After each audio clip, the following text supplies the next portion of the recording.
Hello dear learner. तो अभी हम समझेंगे लैंग्वेज के बारे में, जिसमें कि सबसे पहले हम समझेंगे मीनिंग, फिर definition and characteristics of language. ये कंटेंट आपको इंग्लिश मेथड पेडागोजी में ज़रूरत पड़ेगा, या जब भी आपको लैंग्वेज के बारे में जिस भी क्लास में, जहाँ भी जिस भी कोर्स में आपको लैंग्वेज के बारे में जानना है कि क्या कैरेक्टरिस्टिक्स है, क्या मतलब होते हैं भाषा के, वो ओरिजिन कहाँ से आया, तो ये वीडियो आपके लिए हेल्पफुल है। तो आप ध्यान से सुनिए, और अगर आप इसको नोट्स बनाना चाहते हैं तो बहुत ही अच्छा नोट्स है, आप इसको पॉज करके नोट्स बना सकते हैं। Let's begin with the content. Language teaching implies 3 operations. Number 1, language teaching, and number 3 is learning. The purpose of language teaching is to facilitate language learning. There are 2 basic agents under teaching process. Number 1, teacher and students. Teacher task is to teach, ये हम सब जानते हैं, and learner task is to learn. Teaching is an art, but learning is a science. क्यों?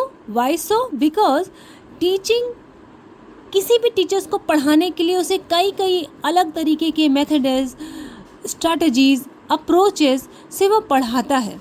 लेकिन जब बात आती है लर्निंग की, तो ये साइंस क्यों होता है? क्योंकि टीचर ने उसे पढ़ा दिया है। अब इसको लर्न करने के लिए क्या टेक्निक वो यूज़ करेगा, किस पैटर्न से वो लर्न करता है, रोट लर्निंग से, एक्टिविटी से। वैसे तो रोट लर्निंग कभी भी सही नहीं है, लेकिन फिर भी अगर आप मेमोरी लेवल की बात करें तो रोट लर्निंग से हम कुछ फैक्ट्स, डेट्स, नंबर्स लर्न कर सकते हैं। ठीक है, अब जानेंगे हम लोग meaning and definitions of language. तो डिफिनेशन से पहले हम जानने की कोशिश करेंगे कि मीनिंग क्या है लैंग्वेज का। इसको बहुत ही क्लियर वे में बुलेट्स में यहाँ पे क्लैरिफाई किया गया है। तो language is a science and literature is an art. तो लैंग्वेज साइंस है और लिटरेचर आर्ट है। इसका क्या मतलब? क्योंकि लैंग्वेज जब हम पढ़ा रहे होते हैं तो लैंग्वेज के लिए we have to follow some unique structure, जहाँ पे हमें एक स्ट्रक्चर को फॉलो करना पड़ता है। लेकिन जब लिटरेचर की बात आती है तो वो आर्ट कैसे है? क्योंकि देखिए, जब आप लिटरेचर के स्टूडेंट हो, आप जानते हो इस चीज़ को, जो लोग भी लिटरेचर पढ़ रहे हैं उसमें चीज़ों को किस तरह से पर्सनिफाइड किया जाता है। कैसे हम एक माउंटेन को एक पर्सन से इमेजिन कर सकते हैं, कैसे हम 2 चीज़ों को एक साथ बता के सिमिली यूज़ करके बता सकते हैं। तो लिटरेचर में हम यूज़ करते हैं फिगर्स ऑफ स्पीच, और लैंग्वेजेस को बनाने के लिए हम यूज़ करते हैं पार्ट्स ऑफ स्पीच। ठीक है, लैंग्वेज इज़ अ मीन्स और वर्बल मीडियम फॉर एक्सप्रेशन और communicating ideas, feelings, experiences and realisation.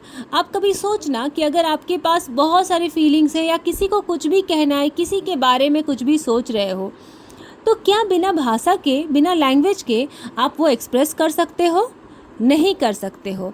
तो हम समझेंगे कि लैंग्वेज एक बहुत अच्छा व्हीकल है हमारे वर्ड्स को एक्सप्रेस करने के लिए, हमारे फीलिंग्स को एक्सप्रेस करने के लिए।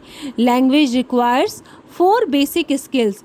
क्या है वो बेसिक स्किल? इसको सीक्वेंस में ही आप हमेशा याद कर लीजिए। निमोनिक्स विल बी LSRW, मतलब listening, speaking, reading and writing. क्यों ये सीक्वेंस है? क्योंकि अगर आप देखोगे तो कोई भी न्यू बॉर्न बेबी जब ग्रोन अप होता रहता है तो सबसे पहले उसका कोई भी स्किल डेवलप है, तो वो स्किल डेवलप है लिसनिंग का।